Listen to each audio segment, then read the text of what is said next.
2026 சட்டமன்ற தேர்தல் நெருங்கி வரும் வேளையில் தமிழக அரசியல் களம் முன்னெப்போமில்லாத அளவிற்கு பரபரப்படைந்துள்ளது. குறிப்பாக அண்மையில் தமிழகம் வந்த மத்திய உள்துறை அமைச்சர் அமித்ஷாவின் வருகைக்கு பிறகு அதிமுக முகாமில் பெரிய மாற்றங்களுக்கான அறிகுறிகள் தென்படத் தொடங்கியுள்ளன.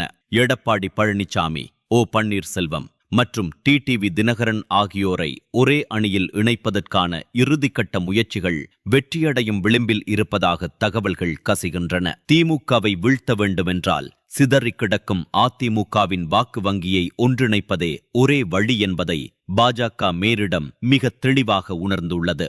பீகாரில் எப்படி நிதிஷ்குமார் உள்ளிட்ட அனைத்து தரப்பினரையும் ஒன்றிணைத்து எதிர்க்கட்சிகளை தடுத்து நிறுத்தினார்களோ, அதே பீகார் மாடலை தமிழகத்திலும் செயல்படுத்த அமித்ஷா விரும்புவதாக தெரிகிறது. கடந்த காலங்களில் எடப்பாடி பழனிசாமி இதற்கு கடும் எதிர்ப்பு தெரிவித்து வந்தாலும் தென் மாவட்டங்களில் ஓபிஎஸ் மற்றும் டிடிவி தினகரனுக்கு இருக்கும் செல்வாக்கை முற்றிலுமாக புறக்கணித்துவிட்டு தேர்தலை சந்திப்பது ஆபத்தானது என்பதை பாஜக தரப்பு எடப்பாடிக்கு தரவுகளுடன் விளக்கியுள்ளதாக கூறப்படுகிறது.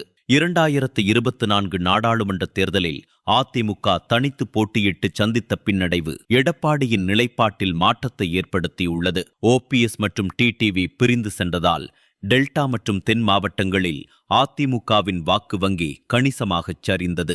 இதனை சரி செய்யாமல் 2026 ஆட்சியை பிடிப்பது கடினம் என்பதை எடப்பாடி பழனிசாமி உணர்ந்து கொண்டதாக தெரிகிறது. இதற்கு வலு சேர்க்கும் விதமாக அமமுக பொதுச் செயலாளர் டிடிவி தினகரனும் தனது நிலைப்பாட்டை மாற்றிக்கொண்டுள்ளார். அண்மையில் தேர்தல் நேரத்தில் யார் எதிரி யார் துரோகி என்று என் கண்களுக்கு தெரியாது என்று டிடிவி தினகரன் கூறியுள்ளது அவர் கடந்த கால கசப்புகளை மறந்து கூட்டணியில் இணையத் தயாராக இருப்பதையே சூசகமாக உணர்த்துகிறது. டிடிவியின் இந்த இறங்கி வரும் போக்கு இணைப்பு முயற்சிகளுக்கு பெரும் ஊக்கத்தை அளித்துள்ளது.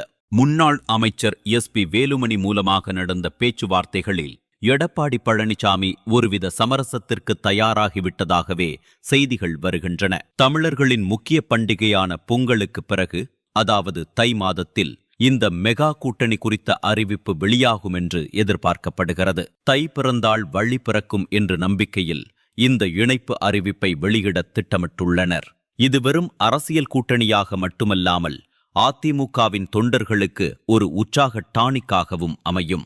ஓபிஎஸ் மற்றும் டிடிவி தினகரன் மீண்டும் கூட்டணிக்குள் வருவதால் முக்குலத்தோர் சமூக வாக்குகள் சிதறாமல் அதிமுக பாஜக கூட்டணிக்கு கிடைப்பதை உறுதி செய்ய முடியும். அமித்ஷாவின் இந்த முயற்சி மட்டும் வெற்றியடைந்தால் 2026 தேர்தல் களம் திமுகவிற்கு மிகச் சவாலானதாக மாறும்.